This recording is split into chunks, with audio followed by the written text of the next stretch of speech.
हा, combination of capacitor मध्ये आपण दुसरं बघतोय तो म्हणजे parallel combination.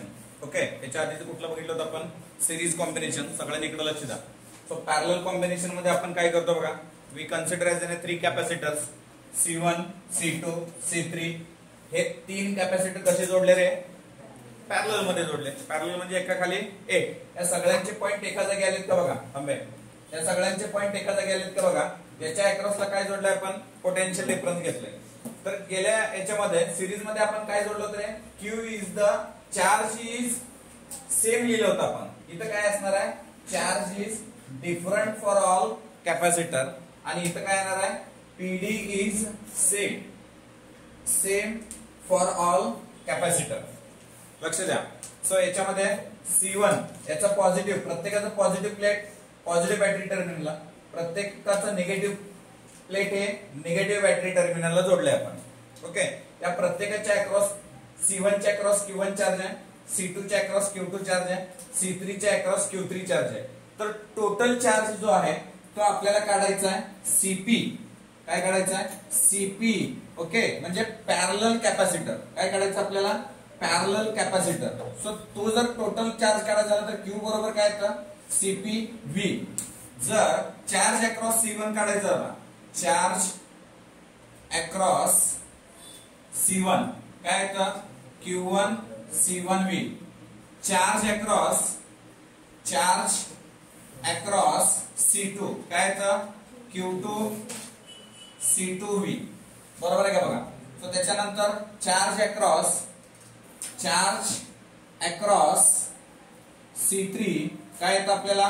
Q3 C3V. Q equal to CV आहे. Okay, so C3V. तर आपल्याला या ठिकाणी मला काय हवाय? याचा टोटल चार्ज हवाय. Then total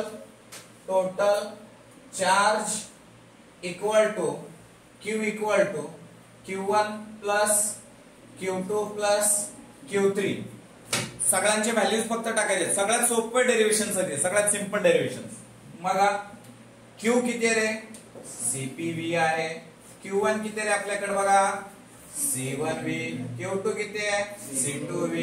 Q3 C3V. काय सेम आहे याच्यामध्ये? V ची व्हॅल्यू सेम आहे. तर CPV बरोबर V कॉमन काढलं C1 C2 C3. मग VV काय केलं? कॅन्सल केलं. So our final CP equal to C1 C2 C3. हे मला काय मिळालं? हे पॅरलल प्लेट कॅपॅसिटर. 3 जर कॅपॅसिटर जर पॅरलल घेतले, जर n नंबर ऑफ घेतले तर CP बरोबर C1 C2 C3 dot dot dot dot dot CN. हे सगळे सारखे असतील तर same all capacitor value. Okay, जर ते सगळे Cच असतील तर CP बरोबर NC. काय टाकायचं? CP बरोबर NC. म्हणजे अशा पद्धतीने आपण याचं कॅपॅसिटरच्या सोडवू शकतोय. दोघांमध्ये फरक काय बघा. सिरीज मध्ये आपण बघितला होता Q काय आहे? सेम आहे. इथं Q काय आहे? डिफरंट आहे. पोटेन्शियल डिफरन्स इथं काय आहे? सेम आहे. तिकडे काय होतं? डिफरंट होतं. त्या ठिकाणी 1/CS बरोबर 1/C1 1/C2 1/C3 यांची ऍडिशन केली होती. इथं पॅरलल प्लेट कॅपॅसिटर CP बरोबर काय केलं होतं? C1 C2 C3 C4 direct काय करायचं? ऍड करायचं. आणि कितीही जोडलेले असेल तरी पण ती व्हॅल्यू ऍड होती. म्हणजे पॅरलल मध्ये कॅपॅसिटरची व्हॅल्यू काय होती? जास्त असते, ऍड अप होत जाते. पण सिरीज मध्ये तसं होत नाही, त्याची व्हॅल्यू काय होती? कमी होईल. लक्षात येते का बघा तुम्हाला? लिहा.